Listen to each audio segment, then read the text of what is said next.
The following is a program of the Santa Barbara County Education Office. To learn more, visit sbceo.org.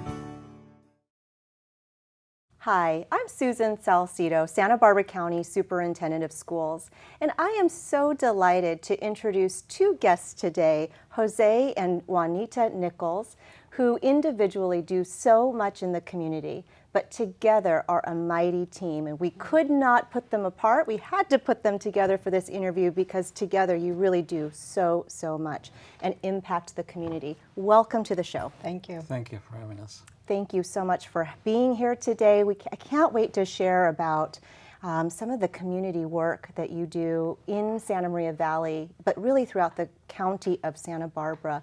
We don't have enough tape to talk about all that you do, but we're definitely going to talk about some of the impact that you make for sure. And I'd really love to start actually in the past and then move up to the current. And would love to share with the viewers today where you were born and where you were brought up. And Juanita, I'm going to start with you. Born and raised. I was originally born in Mexico City at the age of 5. Mm-hmm. My mom and I met my dad here where he was already working. And he had a business in Guadalupe for many years, a gas station. Mm-hmm. So we grew up in a house just right across the street, catty corner for the gas station. So I attended Guadalupe schools. Then from there went on to Regalia High School, then on to Hancock. But I grew up in Guadalupe. Grew up in Guadalupe. Mm-hmm. And what was the name of the gas station that your family ran? Al's Union 76 gas station. Al's Union 76 gas station. Mm-hmm. I love it. All right, Jose, now it's your turn. Born and raised. Okay, so I was born in a small town by the name of Marfa, Texas, which is in West Texas. This town has now become similar to Santa Fe, New Mexico, in terms of artists moving in, and I haven't been to visit, but that's my our next trip, hopefully. Great. So then we lived in New Mexico and Texas, mostly Texas and New Mexico, and then after I graduated from high school in Texas, my family moved to the Central Valley in California. Okay. And then that's when I enrolled in Ridley College and then in Fresno State, and the rest is history. The rest is history. We're going to unpack that history a little bit today, but I want to continue to stay as youth, as children for just a moment. Mm-hmm. Would love to know how you were both, how you were as students when you were growing up in school. How would you describe yourself as a student in elementary, junior high, high school days? Let me start with you, Jose. Okay, well, to start off with, I'm a kindergarten dropout. Uh-oh. Because and the schools that my parents sent me to back in the day, you had to pay $50 a month for kindergarten, and my parents could not afford it. So after 3 months, I was no longer a kindergarten. I stayed home with my mom and while my dad worked. Mm-hmm. So that's but it was an interesting start. It was a real small school district, a small town by the name of Valentine, which is not too far from where I was born, because obviously there was no hospital there in Valentine. But it's interesting as I reflect back to my first grade teacher. She was the first teacher that I connected with in terms of my culture, because she was Anglo, but she spoke Spanish, and she provided some of the activities in Spanish for us, which was, back then it was unknown. Right. So I that brings me good memories from my elementary years. Very good.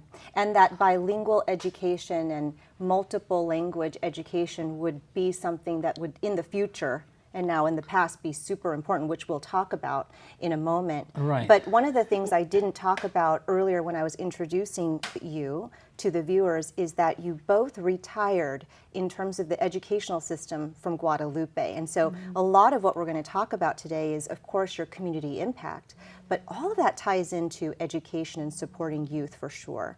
So I wanted to put that, say that, and want to continue to go back and ask you how you were as students. So let me go to Juanita now and say, how were you as a student in elementary school?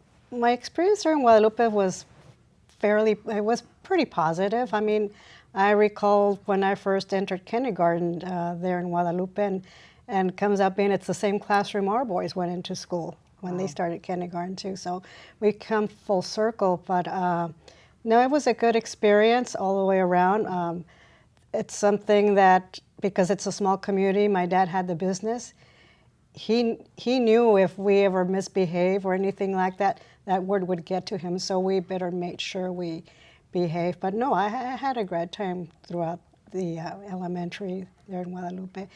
At that time, thinking back, I didn't recall that, I didn't realize I didn't know the language. I couldn't understand as to why I didn't understand what people were saying or other students, but then come to realize later on, found out it's because I didn't speak English. So I by the end of kindergarten, I think I was pretty much fluent. I learned it on my own, but it was something that, it was very important to all of us that we continue on. Culture and language is such an important piece of both of you, and really carried forward in the work that you did, which we will be talking about. Something that we said a moment ago was the Al's gas station, and Jose, there's a gas station in your life too. There's a connection here. Can you share that? Well, going back to childhood, my dad had a gas station in that small town of Valentine, and it was the only gas station. Well, there are actually one or two gas stations on Highway 90, and the small towns in Texas are divided by the railroad because the Latinos lived on one side and the Anglos lived on the other side, but the school and the general grocery and the post office on the other side. So that kind of like, it's typical, it was typical of those days. But my dad sold the gas station before we moved to El Paso, which was in, I was in like 5th grade or something, like the 4th grade, maybe like that. But yeah, there's a, and then going back full fast forward, in Fresno, he had a gas station, and our home was kitty corner to the gas station. Kind of similar situations, but it's interesting. It is interesting. This is why we had to have you together. So many parallels with both of you. I love that. Who knows? There could be a connection there, right, with the gas station life.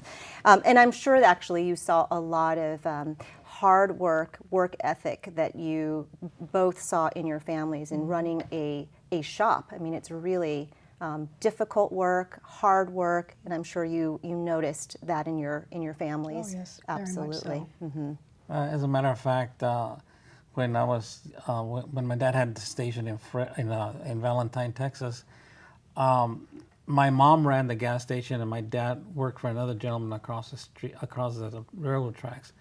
And so, yeah, sometimes tourists would break down, and so he would spend the rest of the night into 1, 2 o'clock in the morning fixing the tourist cars.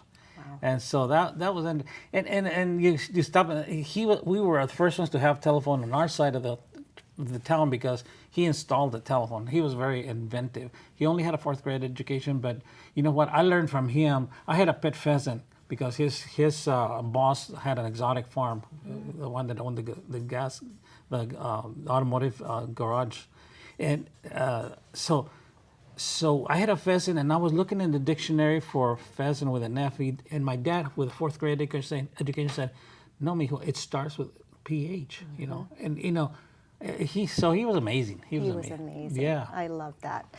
Well, so earlier, a moment ago, you talked about going to, I believe, San Jose. Fresno, thank you, Fresno and Hancock College. So let's start with you, Juanita. You grew up in Guadalupe, went to the schools there, and then Rigetti High School, and went to Allen Hancock College. Was that a really important piece of who you were and what your family said, yes, this is what we need you to do? Yes, at that time, yeah, that was the kid, being the oldest one here. because I have other siblings at that time still in Mexico City, but being the oldest one here, that's what I had to do at the time. And unbeknownst to me, I was finishing up Hancock when I got offered a position in Guadalupe. So, you know, I only intended to stay there a year or two and then go back to school. How many years did you end in your career? How many years did you serve in Guadalupe Union School District? 42. 42. Yeah. Incredible. Yeah. And when you left, I understand that you had many affiliations with professional organizations, and one of them is AXA, an organization for administrators in California, and they recognized you not only in the region but in the state. What was the category? The Administrator of the Year for a Confidential Employee. Right. Well deserved. Well deserved. 42 years, and that is a very prestigious statewide and regional honor. That was shocking when they called us, when they called Mr. Cora and said, we got it. And I go, you're kidding. I called him up. I go, we got it. He goes, what do you mean you got it? I go, we got the state. And he says, you're kidding. I go, no. We got it. Aww. My heart was pounding when we got, you know, the call from AXA on that. Oh, well, congratulations on that. And you've heard, Jose, people describe Juanita's service in Guadalupe, because 42 years you've worn many, many hats.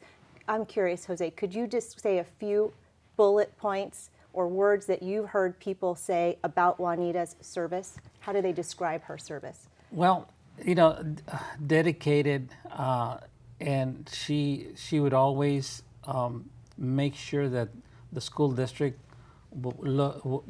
shown in a positive light. Mm-hmm. And because she was in charge of credentialing and purchasing and human resources, so a lot of people had contact with her, and they would always make positive comments about the work that she did and how professional she was, or she is. Oh, that's wonderful. I love it. Thank you for sharing that. And Jose, you too have received many, many awards. You received one recently, a Latino Legacy Award. Yes, that was a couple of years ago, maybe. A couple years ago. Mm-hmm. Big, coveted, prestigious award in the Santa Maria Valley. But so congratulations for that. And let's go back to your college career. What were you thinking about in terms of college major and what you wanted to do when you were going to college? Okay, so it was a struggle because my first 2 years in high school, my mom and dad sent me to a Christian academy, at which point they didn't have the money to send me, but so I worked my way through in a dairy and in a farm, and so I really didn't have time to study, and plus the professors weren't of what I would say high quality. So it was like a wasted 2 years. I learned how to work, yes. Returned back to the high school, public high school in Texas, and it was an adjustment that I had to make because my study skills were really bad. And so I finished high school with a half a unit credit correspondence from Texas Tech in law book. And that's so that I was able to finish my senior year, okay? So I barely made it. Parents moved to California. I enrolled at Reedy College because the emphasis in my family had been health, and they talked about, you know, I heard about dentists and doctors, so I wanted to be a dentist. Enrolled in physics and chemistry. I hadn't even taken geometry in Texas, so you can imagine the struggle. Yes. So I figured, you know, since I had some really good teachers and I had some really bad teachers, I wanted to see if I could, you know, go into education and you know, be a good teacher. Mm-hmm. And so that's what I did. And so that's when I graduated, transferred to Fresno State. And it took me a while to finish, but I finished. And so then I got my teaching credential there. And when you went to Guadalupe, did you go into Guadalupe Union School District? Did you go first as a teacher? Yes, mm-hmm. I started there. I was one of the first bilingual teachers that they hired because they were under pressure to hire bilingual teachers. Their bilingual program consisted of a ESL program, which was run by the county. Mm-hmm. There was a couple of individuals that were working with the school district. They were receiving Title VII monies, but you know, federal monies for ESL, and it was a struggle. I mean, but you know, actually, the county paid my salary and the school district reimbursed the county. So that's I started teaching third grade, and so I had a bilingual class. So that was the beginning of that. Beginning of that, and then we'll go to the end of your career in Guadalupe. And what was your role then? Well, it was interesting because the school district did not have per se a person to run the federal and state programs. As a matter of fact, when I got there, they really didn't even apply for state, knowing that there was money available for as they call it, disadvantaged students. And so they created a position, and in the meantime, I was working at an administrative credential. So they asked me if I wanted that position. I said yes. So I did that for 4 years. Then the junior high position became open at which is now Mackenzie. It was called Main Street School at that time. So the superintendent says, if you want to start, I didn't really want to start the junior high, but I dove in feet first, and that was my beginning. So then in 2 years, the principal from the elementary school left. He got a job in Escondido. So again, the superintendent says, well, if you want the position, it's here. So I was there for 22 years. Total principalship was 24 years in Guadalupe, and the total career was 33. But she beat me. And that's where you met, right, in Guadalupe? Yes. So it's a love story on top of a work story. Kind of, Yes. I love it. Let's shift now from the incredible work you both did in Guadalupe School District to where we are now. I mean, there's a lot of work that you've done since retiring, and so much of it is giving back to the community in multiple different ways. I'm going to list a few. Let's just talk about some of those, and then we can talk about them. The Lions Club is one, major one. Kiwanis has been one in the past. Right. The Scholarship Foundation. I'm sure there are 10, 15, 20 more. But of the ones I've mentioned or ones that I didn't mention yet, what would you say you spend a lot of your time in and really you feel is making a big impact in the community? Juanita? I think the first one would be the Scholarship Foundation, because the impact here locally with our kids and some of the interviews that I've been involved with at Rigetti and San Maria High. For me, that has been a number one. The other one would be Lions Club International. Right now, those are the two that have taken the highest percentage of my time, especially Lions right now. Especially Lions right now. We're going to talk about something very special with the Lions Club in a moment. But it was many months ago, maybe even over a year ago, I saw you both at the Santa Maria Bonita School District helping students as they were getting tested for vision. I believe vision and hearing, but definitely vision. That was a table you had on a Lions Club vest, and you were helping students with vision. Jose, can you say what that is that the Lions Club has done? Okay, so we have 4 Lions Clubs in the area, and in 1991, a group of us decided that we needed to start a foundation so that all the clubs could participate through one entity and provide vision services to the community. So we established the Lionside Conservation Foundation of Santa Maria. So that has been in place since then. I've been president several times, and I'm currently president of that organization. But what we do is we have a person that Sherry Hughes was with the Orchid Lions Club, and she schedules all the schools in the area. And so we have this one special machine that we bought. It's a special camera that costs $7,000 each, because I need to mention that because it is expensive, but it takes a picture of the children's eyes, and that's one of the things that we used. Part of the equipment that we use when we go to the schools. Last year we did we screened about 14,000 students in the area, and that includes Guadalupe and Orchid, and Santa Maria. So it's a very great service that we provide.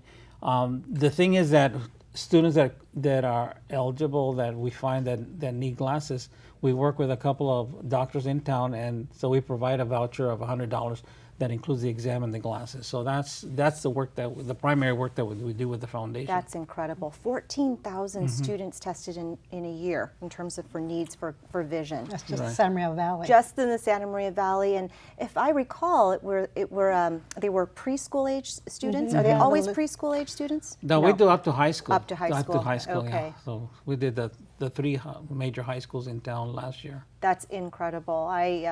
When I was young in second or third grade, the school here in Santa Maria tested my vision. That's how I knew I needed glasses. So it's really the work that you do that helps students like me think, wow, why can't I see the chalkboard? It might be because I need glasses. Right. So really hugely important in terms of their lives and their learning. So in terms of the Lions Club, Juanita, something big is about to happen here, and it's going to happen in Milan. I know if I say it, I'm going to jumble the words. So can you say what it is that you're going to be receiving in Milan in terms of the Lions Club? Milan, Italy. Milan, Italy, yes. Myself with along 720 other incoming governors will be sworn in as district governors. So these are governors from all over the world and over 200 countries. I mean, it's unreal. It's like a mini United Nations, I guess you could say. Wow. International. This is governors of the Lions Clubs. Congratulations and thank you. Thank you for doing that service for the community. It is incredible. The two of you. You are the president of the club. We've got the governor. I feel like we should have perhaps crowns and banners here, but for another time we'll do that for sure. So can you say there are other volunteer organizations that you volunteer for and provide service for, but where did that desire to serve in the community and volunteer, where did that come from? Did you experience that as a youngster? Did you have family members who were really about community service? How did that evolve for the Nichols? For myself, it's watching my dad when he had the business. He saw the importance of contributing, giving back, because he sponsored many of the baseball leagues there in town through the sports recreation. I mean, as a matter of fact, Ariston Julian, who's now the mayor, was one of the players that used to play back in those teams. John Lizalde was another one. So seeing him and contributing towards the Elks campaign, that he would always contribute towards that, and it's just the giving back and the satisfaction that he felt from doing that. So my mom was more involved in taking care of the household, and you take care of home first before anything else. But I think what I saw Dad do and saw the sense of satisfaction that he got from that, that's where I picked up from there. And I think similarly, watching my dad as he was involved, as I said, with the church. He was like a lay preacher. He a few people started building. They built it as a child. I saw, well, it helped a little bit, but they built the church out of adobe in Texas, because they were still using adobes. But he was very involved in the community, and he and the church. And as a matter of fact, I was going to mention that's how I learned most of my Spanish was reading the Bible in Spanish. So I became fluent in both languages pretty young. So yeah, I think that watching them, just how they were helping other people. And you have two children. Right. Juanita, will you say who they are and where they are now? Gabriel is our oldest, and he lives in Boston, and he's a graduate of Berklee College of Music. He majored in music there, so now he works at the college. He's one of the instructors there in technology. Incredible. And then David, our youngest, works for a major construction firm here in Santa Maria. One of his babies is the Performing Arts Center, so he supervised that project, and he also did Rigetti High School, the brand new facility there. Wow, that's exciting. You must be so proud. We're proud. Absolutely. Yeah. And how do you decide together as a team to contribute to the community? Because it seems like when we see one of you, we see both of you. When you see one of you, you're together. You are united, it seems like, for sure. You definitely have your individual pursuits as well, but as a unit, I mean, it's clear that the Nichols are a team. How do you decide where you're going to spend your time in terms of volunteering? Well, I think I joined the Lions back in '88, and Juanita after that, she became involved with Kiwanis in Guadalupe, and then later because she wanted to spend more time with the boys, she stopped Kiwanis. So she was traveling around with me in Lions. So I said, well, why don't you just become a member? And that was in 2009. Yeah. 2010. So that's how. So, and different other organizations that I become involved. Juanita will help me because she is the person who was more adapt to doing the work that needs to be done behind the scenes. So she's a technology one, and she's a big help for me. You complement one another, Yes, clearly. I think so. Definitely. It shows and it comes through for sure. I was thinking about the work in the Scholarship Foundation that you do, the work that you've done in education, the work you have 2 grown children. You know what it looks like to be successful for college and career. You just know it. You've lived that and your experiences too. So I'm wondering, as we think about students today, they're graduating high school, they're going into college, they're going into career. What would you say are some of the most important skills or things that they need to know and be able to do to be successful? What do you think some of those are? Find what you enjoy doing that makes you happy. Find that passion. Sometimes you don't find it right away. It takes a little while, and you'll have to jump through some hoops and make mistakes, but you have to pick yourself up and keep moving forward. Some of these kids that we've interviewed are so resilient, and some of the obstacles that they've come through, they're remarkable. So the main thing is I tell them just keep looking forward, never look down, never look back, and don't ever let anybody tell you can't do that. Great advice.